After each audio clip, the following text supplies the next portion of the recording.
ఇవాళ మనతో పాటు తిమ్మరాజుపల్లి మూవీ టీం ఉన్నారు. మా ఊర్లో చిన్నప్పుడు ఒక ఏడాది చిరంజీవి గారి సినిమా వేస్తే ఇంకో ఏడాది బాలకృష్ణ గారి సినిమా వేసేవాళ్ళు. ఎక్కడ చూసినా మీ సాంగ్స్ ఏవో పాడుతున్నారు అండ్ చాలా బాగా ప్రమోట్ చేస్తున్నారు ఫిల్మ్ ఫస్ట్ నుంచి. అనిరుద్ కాన్సెప్ట్ లో కూడా బాగా ఎంజాయ్ చేసినట్టున్నారు సాంగ్స్కి వీటికి కూడా. స్టోరీ పుట్టడానికి గల కారణం ఏంటంటే నా లవరు బేసిక్గా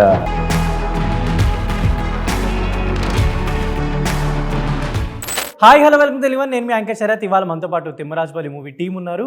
అండ్ అంతేకాకుండా April 17th థియేటర్స్లోకి రాబోతున్నారు. ప్రతి వీక్లో కూడా ఒక మంచి మంచి ఫిల్మ్స్ వస్తుంటాయి. అండ్ డెఫినెట్లీ April 17th మీ అందరి మనసుకి నచ్చే ఫిల్మ్ అయితే డెఫినెట్లీ తిమ్మరాజుపల్లి టీవీ సినిమా అనుకుంటున్నాను. అండ్ ఆ టీంతో ఒక స్మాల్ ఇంటరాక్షన్ చేద్దాం. డైరెక్టర్ గారు హాయ్ అండి. Bro hi. విజయ్ గారు నమస్తే అండి. Bro hi. సో అంటే జనరల్లీ చాలా మంచి మంచి స్టోరీస్ వస్తుంటాయి. మనం ఏదైనా ఒక టీజర్ కానీ ట్రైలర్ కానీ చూసినప్పుడు అరే ఈ సినిమా చూడాలి అని అనిపిస్తుంది కదా. నేను ఫస్ట్ గ్లిమ్స్ కానీ ఆ కంటెంట్ చూసినప్పుడు ఏంటి టీవీ గురించే చూపిస్తున్నారు, ఇంకా జనరల్గా ఇంతకుముందు పాత కొన్ని సినిమాల్లో టీవీ గురించే చాలా వచ్చాయి కదా అని అనిపించింది. బట్ ఇప్పుడు ట్రైలర్ చూస్తే అనిపించింది ఏంటి దానికి దీనికి చాలా క్వైట్ కాంట్రాస్ట్ ఉంది కదా అని. సో అది కావాలని అలా కట్ చేశారా ఆర్ఎల్స్ ఏమన్నా? మా సినిమా టోన్ అది. మా మూవీ ఏదైతే మేము తీసామో మా మూవీ టోన్ అది బేసిక్గా. మీకు ఎలా అనిపించింది అని ఇప్పుడు మీరు రిలీజ్ అయిన సాంగ్స్ అవన్నీ చాలా ప్లెజెంట్. అవన్నీ చూస్తే ఏదో సాఫ్ట్ సినిమా, ఏదో ఒక ఊర్లో విలేజ్ లవ్ స్టోరీ చూస్తున్నామేమో అని అనిపించింది. ఇప్పుడు ట్రైలర్ చూస్తే ఏంట్రా దీంట్లో ఇన్ని దాచిపెట్టారని అనిపించింది. అవునవును, అది ఏంటి అది కావాలని అలా డెసిషనా లేదంటే?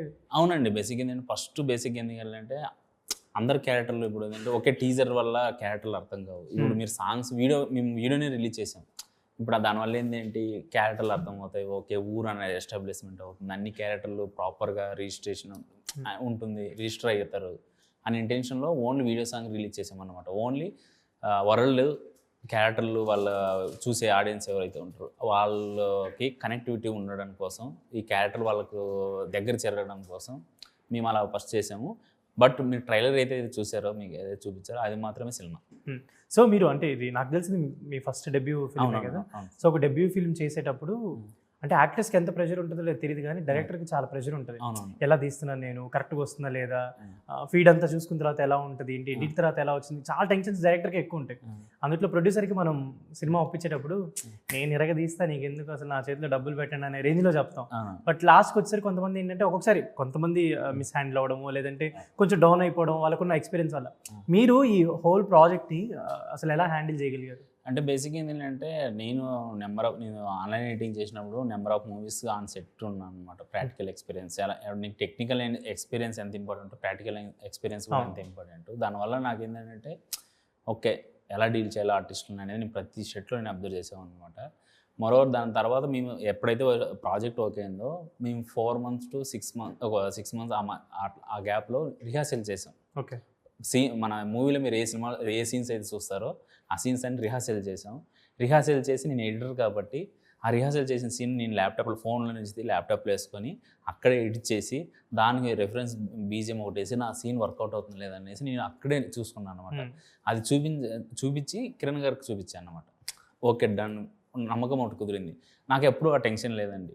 బేసిక్ ఏంటంటే తప్పు తీస్తామా లేదా అనేది నేను ప్రీ వర్క్ అంత బాగా చేశాను కాబట్టి నాకు ఎప్పుడు కానీ మేకింగ్ ప్రాసెస్ని ఎప్పుడు నేను ఏంటంటే నాకున్న బడ్జెట్స్ని బట్టి, నాకున్న టైంని బట్టి, ప్రోడక్ట్ని బట్టి కరెక్ట్గా పోస్ట్ ప్రొడక్షన్ మంచిగా చేసుకున్నాం. నాకున్న బడ్జెట్లో, నాకున్న దాంట్లో బడ్జెట్ వైజ్ చాలా నాకు టెక్నికల్గా చాలా పుష్ చేశారు కిరణ్ సార్ వాళ్ళు. నాకు అప్పుడు కానీ నాకు ఏం రాలేదు. పర్ఫార్మెన్స్ మంచిగా చేశారు ఆర్టిస్టులు, మంచి విజువల్స్ వస్తున్నాయి. నాకు ఆర్ఆర్ ఎలా ఉండాలో నేను విజువలైజ్ చేసుకునేస్తున్నా. బట్ నేను వెళ్ళిపోతున్నా వీళ్ళకి, నేను షార్ట్ కూడా ఓకే చెప్పును, ఓకే డన్ వెళ్ళిపోవడం, ఓకే డన్. నేను అంత ఫాస్ట్గా వెళ్ళిపోయామని నేను ఎప్పుడు కానీ బ్యాడ్గా వస్తుందని ఎప్పుడు నేను ఫీల్ అయ్యలే. నెక్స్ట్ సినిమా కూడా అలా ఫీల్ అవ్వను. మేబీ ఎడిటర్ అవ్వడం వల్ల కొంచెం మీకు సీన్ లెన్స్ కానీ ఇవన్నీ ప్రాపర్గా బ్యాలెన్స్ చేసుకోవడం ఈజీ అయి ఉంటుంది అనుకోవచ్చు. అదొకటి one of the reason. First of all మనకి ఒక డైరెక్టర్గా ఏదైనా అంటే మనకి ఏం కావాలని తెలిస్తే ఆటోమేటిక్గా దాంట్లో ఎడిటింగ్ సెన్స్ కూడా ఉంటుంది. అండ్ మీ క్యారెక్టర్ గురించి అంటే ఇప్పుడు ట్రైలర్ చూసాక ఇంకొంచెం ఎస్టాబ్లిష్మెంట్ నాకు వచ్చింది అనిపించింది. అంటే జనరల్లీ ఊర్లో చేసే స్టోరీస్కి వాటికి మన లాంగ్వేజ్ కావచ్చు, మన డిక్షన్ కావచ్చు, వాకింగ్ కావచ్చు, ఎవ్రీథింగ్ చాలా బాగా చూస్తారనమాట. అంటే మీ ప్రాపర్ ప్లేస్కి అది సంబంధం లేకపోయినా మీరు చేస్తుంటే కొంచెం ఏంటో కొంచెం డీవియేట్ అవుతున్నాడేమో అనిపిస్తుంది. అంటే మీరు ఎక్కడ కూడా దొరకకుండా చేయాలి. సో దానికి ఏమైనా జాగ్రత్తలు తీసుకున్నారా? అంటే మీరు యాక్ట్ చేసేటప్పుడు, స్క్రీన్ మీద చూసుకున్నప్పుడు, మానిటర్ చూసినప్పుడు ఇలా? అది ఇక్కడ వర్క్షాప్ చేసామండి 4 months. వాక్ ఎలా చేయాలి, వాడి బాడీ లాంగ్వేజ్ ఏంటి, క్యారెక్టర్ అన్నీ ముని దగ్గర ఉండి చేయించుకున్నాడండి.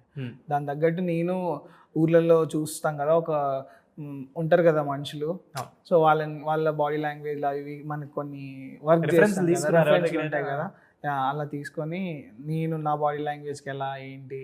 ఇంకోటి నా ప్లస్ పాయింట్ ఏంటంటే నేను చూడడానికి కొంచెం రఫ్గా కొంచెం ఇలా కనిపిస్తాను కదా, అది నాకు ప్లస్ అయింది. ఓకే. సో అంటే మీరు ప్రాబ్లీ ఇది మీ అంటే ఆన్ స్క్రీన్ సిల్వర్ స్క్రీన్ మీద కనిపించడం ఇదే ఫస్ట్? ప్రీవియస్ ఎక్కడ లేదు కదా? లేదు, ఎక్కడ లేదు. సో కాన్షియస్ ఏమైనా అయ్యారా చేసేటప్పుడు? కానీ నేను ఎలా కనిపిస్తాను, నన్ను ఎలా రిసీవ్ చేసుకుంటారు అనే థాట్ ఏమైనా వచ్చిందా? లేదండి, ఏం లేదు. లేదు. Okay. So you're confident to do these things అనమాట. అంటే ఒకటి వర్క్షాప్ చేశానండి, ఫస్ట్ 4 months చేశాను. ఒక డైరెక్టర్ నన్ను బిలీవ్ చేశాడు. ఇప్పుడు నన్ను నమ్మిన కిరణ్, మా ప్రొడ్యూసర్ కిరణ్ గారు ఆయన నమ్మారు. సో అంటే ఒక ధైర్యం వస్తుంది కదా, నేను చేయగలను అంటే. ఇంకొకటి ఏంటంటే ఇంతమంది నన్ను నమ్మారు, నేను దాన్ని ప్రూవ్ చేసుకోవాలి. నేను చిన్నప్పటి నుంచి కన్నా కదా, ఇప్పుడు నాకు ఆ మూమెంట్, నాకు ఆ స్టేజ్ వచ్చింది, నేను దాన్ని ఖచ్చితంగా ప్రూవ్ చేసుకోవాలి. సో 100% ఎఫర్ట్స్ పెడతాము, ఇంకా చేయాలి అంతే, ఇంకా అది చేసేసారు. సో విజయ్ గారు ఏంటి సంగతులు, ఎలా ఉన్నారు? ఎక్కడ చూసినా మీ సాంగ్స్ ఏవో పాడుతున్నారు అండ్ చాలా బాగా ప్రమోట్ చేస్తున్నారు ఫిల్మ్ని ఫస్ట్ నుంచి. సో ఐ థింక్ ఏదో ఎక్కడో చదివాను, కొంచెం ఆపర్చునిటీస్ కోసం వెయిట్ చేస్తుంటే మంచి ఆపర్చునిటీ కోసం నాకు ఇది వచ్చింది అన్నట్టు మెన్షన్ చేశారు. సో వెనెవర్ అంటే ఈ స్క్రిప్ట్ విన్నప్పుడు చాలా రూటెడ్ అండ్ న్యాచురల్, మంచి అంటే ఇక్కడ చూస్తుంటే లంగా ఓనీలు ఇలా అన్నీ బాగా ఊర్లో ఉన్న క్యారెక్టర్ కదా. సో జనరల్లీ అంటే ఎవరైనా డెబ్యూ చేసేటప్పుడు ఆర్ ఎల్స్ స్క్రీన్ మీద కనిపించేటప్పుడు కొంచెం మంచి posh girl, college girl, love stories ఇలా ఎక్స్పెక్ట్ చేస్తుంటారు అమ్మాయిలు జనరల్లీ, హీరోయిన్స్ అయినా వాళ్ళే. బట్ మీరు ఇలాంటి క్యారెక్టర్ చూస్ చేసుకోవడానికి వాట్స్ యువర్ కీన్ డెసిషన్ ఏంటి అసలు?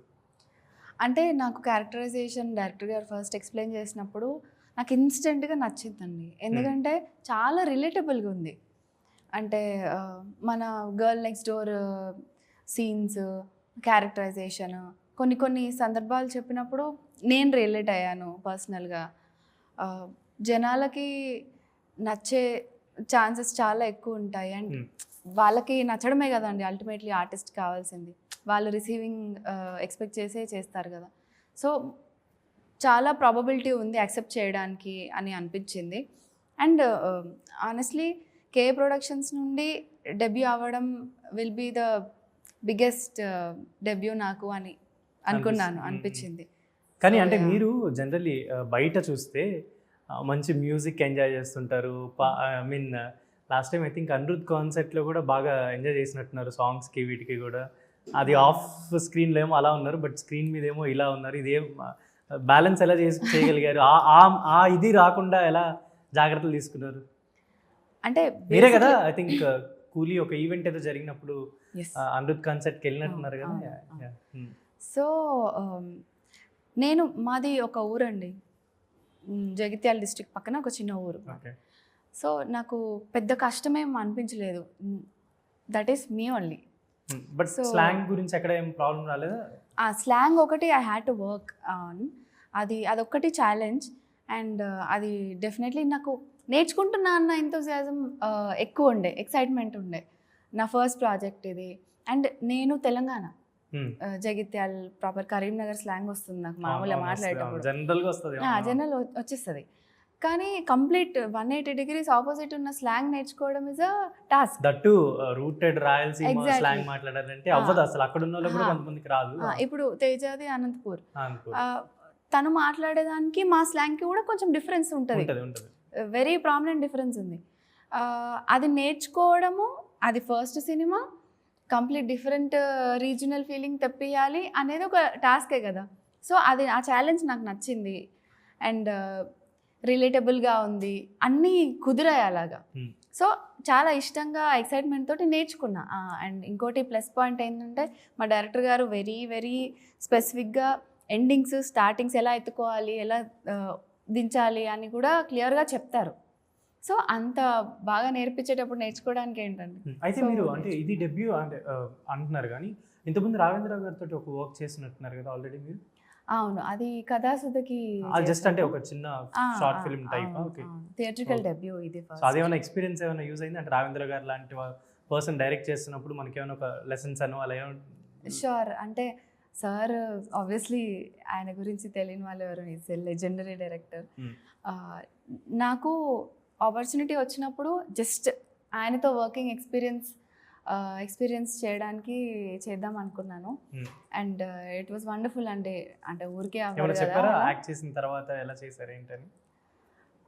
ఆయన ఈజ్ వెరీ ఎంకరేజింగ్. ఇప్పుడు నేను మొన్న వచ్చాను కదా, ఆయన ఎప్పుడో ఉన్నారు. బట్ ఆయన మనకి ఈ కొత్తగా వచ్చారు, లేకపోతే వీళ్ళు జూనియర్స్, వీళ్ళకి ఇలా చెప్దాం అలా ఉండదు. ఆయన పాజిటివ్ బాగా చేసావు, ఇలా చేస్తే ఇంకా బెటర్గా ఉంటుంది అని ఎంకరేజ్ చేసే టోన్లోనే మాట్లాడతారు. అండ్ వెరీ వెల్కమింగ్ ఉంటుంది, వెరీ స్వీట్. అండ్ సో ఇప్పుడు ప్రాబ్లం అంతా మీ వల్లే వచ్చిందా ఊరికి, లేదంటే ఏంటి ఇంత కిరికిరి అంతా మీ వల్లే అయిందని అంటున్నారు బయట, నిజమేనా? అది ఇప్పుడే తెలియదు, సినిమా చూసి తెలుస్తుంది. ఏంటంటే చాలా ఇంట్రెస్టింగ్ అనిపిస్తుంది మీ రోల్ అని అంటున్నారు చాలా మంది. నాది ఇంట్రెస్టింగ్ అంటే అందరూ విలేజ్లో ఉంటారు సినిమాలు అందరూ, నేను అక్కడే స్పెషల్ టౌన్లో ఉంటాను. టౌన్లో ఉంటావు, అది కొంచెం హైలైటా?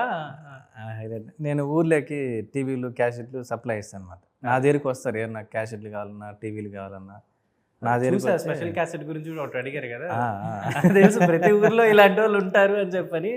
సో అంటే ఒక ఊర్లో జరిగే ఆ డ్రామా ఇదంతా కూడా మంచిగా ఎస్టాబ్లిష్ చేస్తుంటారు, కానీ మధ్య మధ్యలో మీ క్యారెక్టర్ ఎలా ఆ ఊరితో ట్రావెల్ అయింది అనేది ఎలా అనిపించింది మీకు? బాగుంది, కొత్తగా ఉంది. ఫస్ట్ టైం నాలో ఉండే యాక్టింగ్ డైరెక్టర్ చేయించుకున్నాడు, నీట్గా తీసారా బయటికి? ఓకే, ఎంత మేరకు సార్? ఎంత మేరకు తీసారంటున్నా? ఇంకా ఉంది చాలా, ఒక 10% తీసాడు. Okay sir. అంటే ఊరు అనగానే జనరల్లీ మనకు అంటే ఇప్పుడంటే ఇంటర్నెట్ ఇదంతా చాలా వాస్ట్గా అయిపోయింది. ఈవెన్ సిటీస్ అయినా పల్లెటూరులో వెళ్ళినా కూడా జనాలు కలిసి మాట్లాడుకోవడం చాలా తగ్గిపోయింది. అంటే ఎక్కడో కొంత పల్లెటూర్లలో ఒక 4-5 పెద్ద మనుషులు కూర్చొని ఇప్పటికీ అరుగుల మీద మాట్లాడుకుంటారు, కానీ ఇది తగ్గిపోయింది అనమాట. ఆ నెక్స్ట్ జనరేషన్కి క్యారీ ఫార్వర్డ్ అవ్వట్లేదు. సో దాన్ని ఏమన్నా మీరు ఐడియాగా తీసుకొని ఏమన్నా మెసేజ్ ఏమన్నా ఇచ్చారా, ఏమన్నా అదేమన్నా ఉందా, లేదంటే ఓన్లీ ఈ డ్రామా ఇదంతా ఉంటుందా? నాస్టాలజిక్ మూమెంట్స్ క్రియేట్ చేద్దాం అనేది బేసిక్గా మీరు చెప్పింది వాస్తవం. ఎందుకంటే ఒకటి మీరు చెప్పిన పాయింట్ కూడా ఉంది. బేసిక్ ఏంటంటే అప్పట్లో ఏంటంటే ఇప్పుడు మనసులు వేరే అయిపోయి, ఇప్పుడు ఊర్లో ఉన్నా కూడా బయట వెళ్ళి ఉద్యోగాలు చేసుకుని అక్కడే ఉండిపోతారు. ఊర్లో నాకు తెలిసి మ్యాక్సిమం ఏ ఊర్లోనే కానీ ఇంతకుముందు అయితే 100%లో 90% అని ఉండాలి, ఇప్పుడు 20% అలా ఉంటారు. ఎప్పుడైనా ప్రాబ్లం వచ్చినా కూడా ఎవరో ఎక్కడున్నారా అనేది చేసుకునే సందర్భాలు ఉన్నాయి. ఎవరైనా ఇంట్లో ప్రాబ్లం వచ్చినా చేసుకున్నారు, జస్ట్ మెసేజ్లకే అయిపోయింది ఫ్రెండ్స్ కానీ. ఇక్కడ దీంట్లో ఏంటంటే ఏ ప్రాబ్లం ఉన్నా ఈ ఊరోళ్ళు మాట్లాడుకుంటారు. బేసిక్గా ఏంటంటే మీరు టీవీ చూసే ఊరు మొత్తం ఒక ఇంటి దగ్గర ఉన్నప్పుడు ఒక పండగలాగా ఉంటుంది బేసిక్గా. అలాంటి మూమెంట్స్ చాలా ఉన్నాయి. అది కాకుండా ఈ స్టోరీ పుట్టడానికి గల కారణం ఏంటంటే ఇంటర్వ్యూలు చెప్పి మళ్ళీ చెప్తున్నా, అది కామన్ పాయింట్ కదా. నా లవరు బేసిక్గా ఇప్పుడు ఆవిడకి చూపించారా తీసిన తర్వాత? ఆమెకు పెళ్ళి అయిపోయింది. పెళ్ళైన తర్వాత పెళ్ళైతే చూపించకూడదు రూల్ లేదు. సినిమా April 17 చూస్తారా ఆమె కూడా. ఓకే, ఆవిడకి తెలుసా మీరు ఇట్లా సినిమా తీశారు అని చెప్పి? తెలుసు. ఓకే, ఆమెకు తెలుసు. బేసిక్గా ఏంటంటే వన్ ఆఫ్ ద రీజన్ ఈ సినిమా చూడడానికి మోరోవర్ డ్రామా చెప్పాలనేది, నెంబర్ ఆఫ్ క్యారెక్టర్ మధ్య డ్రామా చెప్పాలని. ఒక చిన్న అంటే హీరోయిన్ ఎంత ఇంపార్టెంట్ రోల్ పోషిస్తారో టీవీ కూడా అంతే ఇంపార్టెంట్ రోల్ పోషిస్తుందని నేను ఈ సినిమాలో. అందులో ఏంటంటే చిన్న ఎలిమెంట్స్తో డ్రామా నడపడం చాలా కష్టం ఉంటుంది బేసిక్గా. కానీ మీరు ఈ సినిమా చూసినప్పుడు అమ్మ ఈ టీవీ వల్ల ఇంత జరిగిందా, ఈ ఎమోషన్ చెప్పాలనుకుంటున్నారు అనేది మీద డ్యామ్స్. అయితే ఎమోషన్ ఇదంతా కనిపిస్తుంది అంటే ఆ క్యారెక్టర్స్ మధ్యలో ఆ బిల్డప్ అంతా. కానీ ఊరంటే జనరల్లీ మనకు గుర్తొచ్చేది ఏంటంటే జనాలు ఎక్కువ కలిసేది అయితే జాతరకి, లేదంటే ఏదైనా అకేషన్కి, ఆర్ఎల్స్ ఏదైనా సినిమా ఏదైనా అక్కడ ఏదైనా ఉంటే అలా.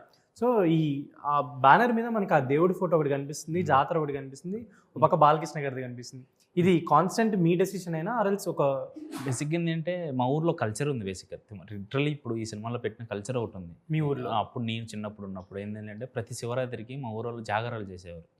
జాగారం చేసి ఊరికి టీవీ తెచ్చి చందాలు వసూలు చేసుకుని ప్రతి ఇంటికి ఇంత 30, 40, 50 చందాలు వసూలు చేసి ప్రతి ఇంటి నుంచి చందాలు వసూలు చేసి ఒకరిని పంపించేవాళ్ళు టౌన్కి, టీవీ తీసుకొచ్చి ఆ జాగారం చేసేవాళ్ళు. కుమార్ లాంటి పర్సన్ దగ్గరికి వెళ్ళి టీవీ తీసుకొచ్చి ఆ టీవీ చూసి 1 డే జాగారం చేసి నెక్స్ట్ డే అన్నదానం చేసి వాళ్ళ కోరికలు ఏంటంటే అక్కడ ఫుడ్ కల్చర్ కూడా ఎలా ఉంటుందంటే మనము పప్పులు గిప్పులు అవన్నీ ఉంటాయి కదా, దాంట్లో కూడా బేసిక్ ఏంటంటే ఆ పప్పులు చారు ఉండడానికి కూడా మీనింగ్ ఉంటుంది. బేసిక్ ఏంటంటే అలాంటి పంట పండాలి అనే ఇంటెన్షన్లో వండుతారనమాట. ఈ కల్చర్ మా ఊర్లో ఉంది. అది కాకుండా మా ఊర్లో చిన్నప్పుడు నేను ఉన్నప్పుడు బేసిక్ ఏంటంటే ఒక పండగకి ఒక ఏడాది చిరంజీవి గారి సినిమా వేస్తే ఇంకో ఏడాది బాలకృష్ణ గారి సినిమా వేసేవాళ్ళు. అది రూల్ ఉండేది బేసిక్. అంటే ఒక ఇయర్ చిరంజీవి గారు, ఒక ఇయర్ బాలకృష్ణ గారు వేసేది. అంతే. ఎందుకంటే ఉంటుంది ఫ్యాన్ బేసిస్. నాగార్జున వెంకటేష్ గారు లేరా? అదే బేసిక్గా నేను చాలా అబ్జర్వ్ చేసింది ఏంటంటే అమ్మాయిలందరూ వెంకటేష్ గారు భీమవసమైన ఫ్యాన్స్. నేను లవ్ చేసినానని చెప్పి కదా, అమ్మాయి కూడా వెంకటేష్ భీమవసమైన ఫ్యాన్స్. మరి మీరు బాలకృష్ణ గారిని పెట్టారా? అంటే ఇది బేసిక్ ఏంటంటే కల్చర్ ఉంటుంది కదా, బాలకృష్ణ గారి సినిమా, వెంకటేష్ గారి సినిమా, లేదంటే అది కూడా 1996లో జరిగే పీరియడిక్ సినిమా. అంటే ఆ స్టోరీకి దానికి మ్యాచ్ చేసేది ఏదంటే ఒక బొబ్బులి సింహం అనే ఒక మూవీ, పాలకొల్లు పాప, అది అందరు రిలేటబుల్గా ఎక్కువ ఉంటుంది కదా. సో అందుకే కాన్స్టెంట్లీ అది పెట్టారు.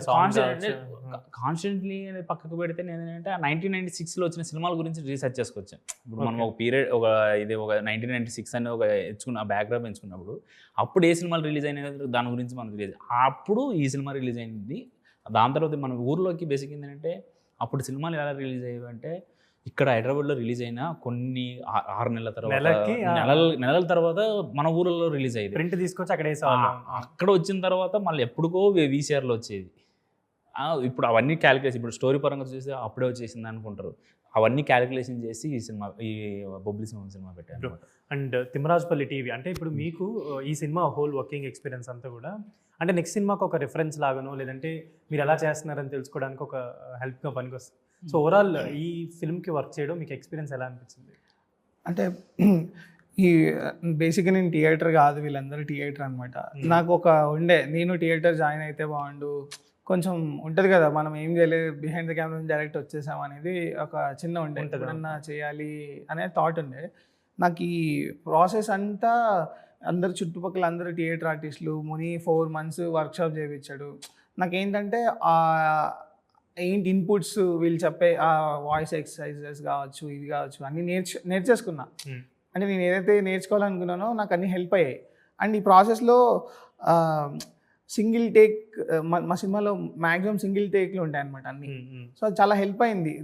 డైలాగ్ డిక్షన్ కానీ, ఎంతవరకు మాట్లాడాలి, కెమెరా మూమెంట్స్, సింగిల్ టేక్ కాబట్టి మనం ఎంతవరకు వెళ్ళాలి ఏంటి. యాక్చువల్గా ఫస్ట్ సినిమాకి ఇది నాకు అంటే ఒక 2-3 సినిమాల ఎక్స్పీరియన్స్ వచ్చిందనే చెప్పచ్చు. అంటే యాక్టర్గా ఫస్ట్ సినిమాకి ఇంతవరకు నేను అది చేస్తాను లేదో తెలీదు, బట్ చేయించుకున్నారు. నాకు చాలా హెల్ప్ అయ్యారు వీళ్ళందరూ. అండ్ పోస్టర్ ఇదంతా చూస్తుంటే కూడా, అంటే ట్రైలర్ ఇదంతా చూస్తుంటే చాలా మంది ఆర్టిస్టులు కనిపిస్తున్నారు. లైక్ కొత్త ఆర్టిస్టులు అందరూ రాబోతున్నారు. అంటే ఇండస్ట్రీకి మేబీ నెక్స్ట్ చేసే ఫిల్మ్స్కి ఇక్కడి నుంచి ఒక రిఫరెన్సెస్ తీసుకోవడానికి చాలా హెల్ప్ అయ్యేలా అనిపిస్తుంది. బట్ అంటే యాజ్ ఎ హీరోయిన్గా అంటే మీ క్యారెక్టర్ అంటే ఇప్పుడు ట్రైలర్లో వీటిలో కనిపించింది చాలా కొంచెమే, అంటే సాంగ్స్లో ఎలాగో కనిపిస్తుంది కాబట్టి మీ క్యారెక్టర్ వీళ్ళిద్దరి మధ్యలో ఏమన్నా అంటే గెస్ చేయలేదు గొడవలకు కానీ అలా ఏమైనా ఉంటుందా, or else me character arc ఎలా ఉంటుంది? ఫస్ట్ ఆఫ్ ఆల్ మోస్ట్లీ రిలేటబుల్గా ఉంటుందండి.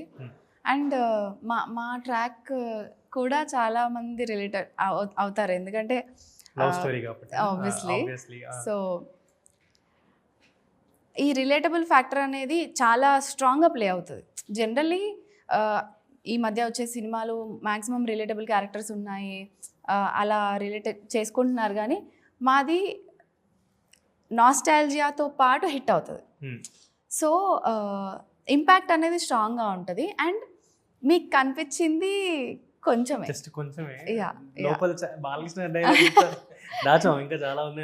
చాలా ఉంది. అండ్ మీకు ఇప్పుడు ఒక డెప్త్ కనిపించింది కదా మీరు ఇప్పుడు చూసిన ట్రైలర్లో, ఆ డెప్త్ ఎవ్రీ క్యారెక్టర్కి ఉంటుంది. అండ్ అది సినిమాలో కనిపిస్తే ఎమోషనల్ అవుతారేమో, అంటే ఆడియన్స్ అందరూ థియేటర్లో వాచ్ చేసిన ప్రతి ఒక్కరు మేబీ మళ్ళీ వాళ్ళ ఊరికి వెళ్ళి ఒక జ్ఞాపకాలను ఎంపథైజ్ చేసుకుంటారు క్యారెక్టర్స్. 17th మేము కూడా చూస్తాం. అండ్ సో ఇప్పుడు ఎలాగో కుమార్ సీడీలు ఇదంతా బాగా ఎక్స్పీరియన్స్ కాబట్టి మీరు బాగా టీవీలో ఎక్కువ రిపీటెడ్ టైమ్స్ చూసిన ఫిల్మ్ ఏమన్నా ఉందా? అంటే థియేటర్లో కాకుండా అపార్ట్ ఫ్రమ్ టీవీలో ఎక్కువ సిడీస్లో క్యాసెట్స్లో చూసిన ఫిల్మ్ ఏదైనా ఉందా? ఫస్ట్ సినిమా దిల్ సినిమా అండి. దిల్లా? నితిన్ గారి సినిమా. ఫస్ట్ థియేటర్లో చూసింది డార్లింగ్ సినిమా. Darling, okay. అది ఫస్ట్ టైం సినిమా థియేటర్కి వెళ్ళాను, బొబ్లుగా మతికిచ్చేసాడు సీట్కి. కొత్త డ్రెస్ వేసుకుని పెళ్ళి మా ఊరు వాళ్ళదే. ఓకే. వీళ్ళు కూర్చొని చూసినా ఎట్లా అయితే కాలు ఎట్లా రాలేదు.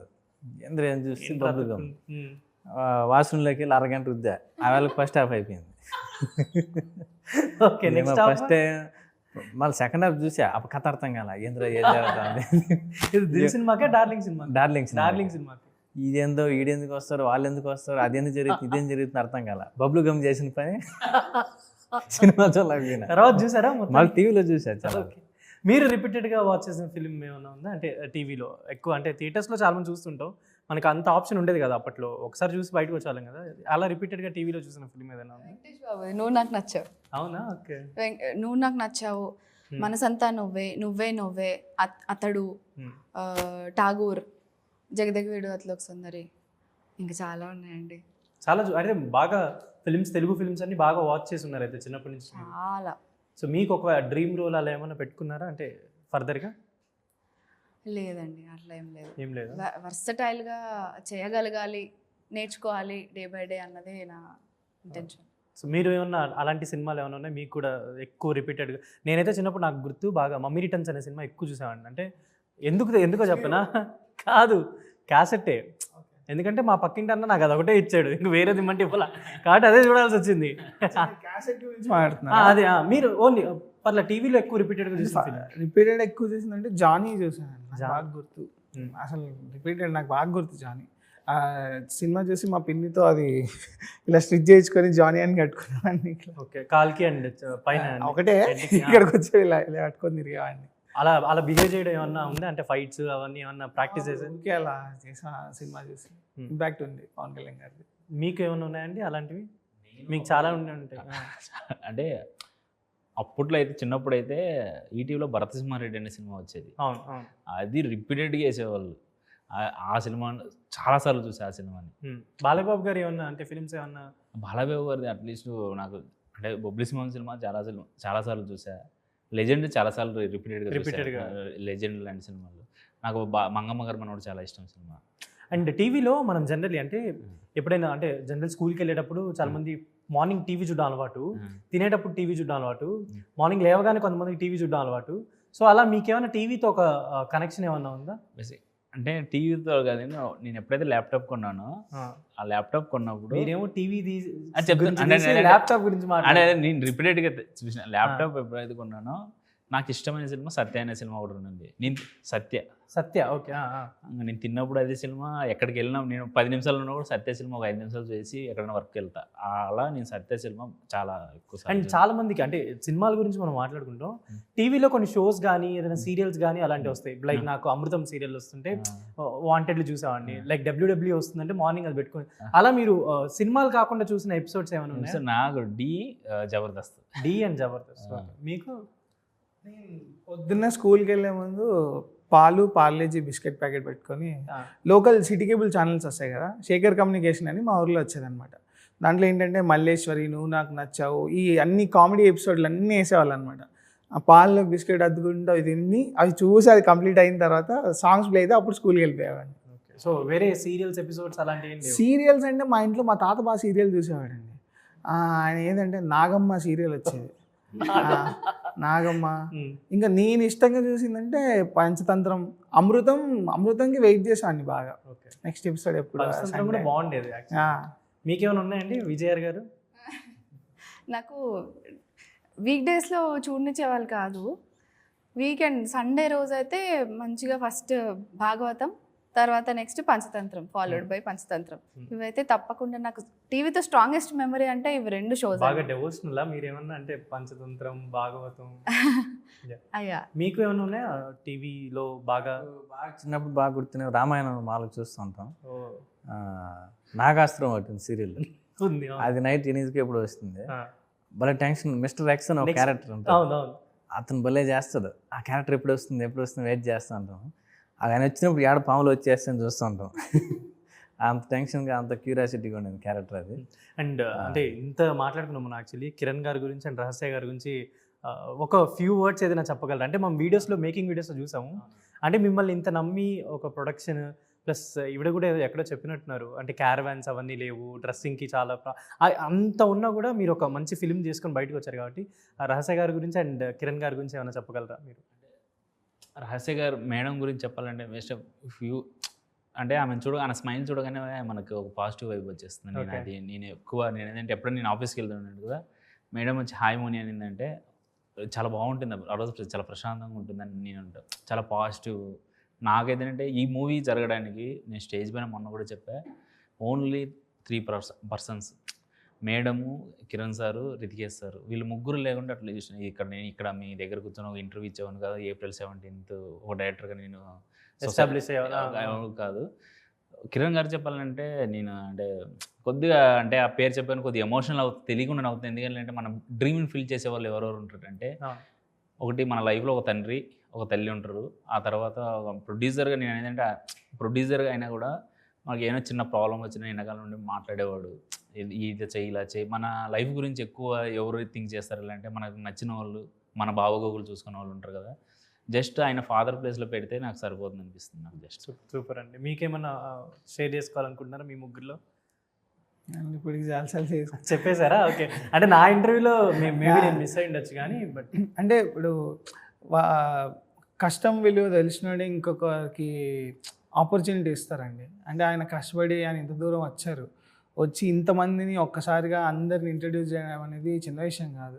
అండ్ ఆయన ఏంటంటే నాకు పర్సనల్గా ఏంటంటే ఆయన అదే ముని చెప్పినట్టు ఇందాక నా రెస్పాన్సిబిలిటీ తీసుకున్నాడు ఆయన. నువ్వు నా రెస్పాన్సిబిలిటీ, నేను మంచిగా ఇది చేయాలి అని. ఇప్పుడు ముని కావచ్చు, నేను కావచ్చు, ఇంతమంది ఉన్నాం కదా, అంటే వాళ్ళు టేక్ కేర్ చేశారు, మమ్మల్ని నమ్మారు.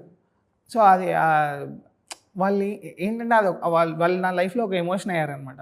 ముని చెప్పినట్టు ఇందాక వాళ్ళ గురించి మాట్లాడినా కొంచెం ఇదవుతుంది. సో అలాంటి వాళ్ళు లైఫ్లో ఉండాలి. ఏమంటారు, అది కట్ చేసుకోవాలి, దాని దూరం వెళ్ళాలి అనే ఉంటే ఆ ఆలోచన అది రావద్దు. అంటే దిష్టి తగలద్దు అని అనుకుంటా అందరికి, ఎప్పుడు అదే కోరుకుంటాను నేను, ఆ దిష్టి అయితే తగలద్దు మాకు అని. సూపర్ అండ్ పర్లేదు చెప్పండి. మోరోవర్ ప్రొడ్యూసర్ CEO అనే దానికన్నా మోరోవర్ ఫ్యామిలీ లాగా అయిపోయింది. జస్ట్ మేబీ నెక్స్ట్ ఫిల్మ్ కూడా మీతోనే చేయొచ్చు, అది కూడా మ్యాటరింగ్ కాదు. నేను నైట్ 2 గంటలకు కూడా ఫోన్ చేసి డైరెక్టర్ గారికి, ముని కూర్చో ప్రశాంతంగా చిన్న కరెక్షన్లు కూడా చేసుకో, ఇదే మంచి టైం నీకు, మనం నమ్మి సినిమా థియేటర్కి రావాలి జనాలు, వాళ్ళని సాటిస్ఫాక్షన్ చేయాలి అని చెప్పి ఆయన షూటింగ్లో ఉన్నా కూడా కాల్ చేసి పదే ఈ సినిమా గురించి అదేమన్నా చేంజ్ చేసుకుంటే బాగున్నా, ఇదేమన్నా ఇది యాడ్ చేస్తే బాగున్నా, చిన్నవే చాలా ఇంపార్టెంట్ అవి, నువ్వు ఫస్ట్ సినిమా ఇది, చాలామంది కెరీర్లో ఉన్నాయి అని చెప్పి అరగంట సేపు మాట్లాడండి.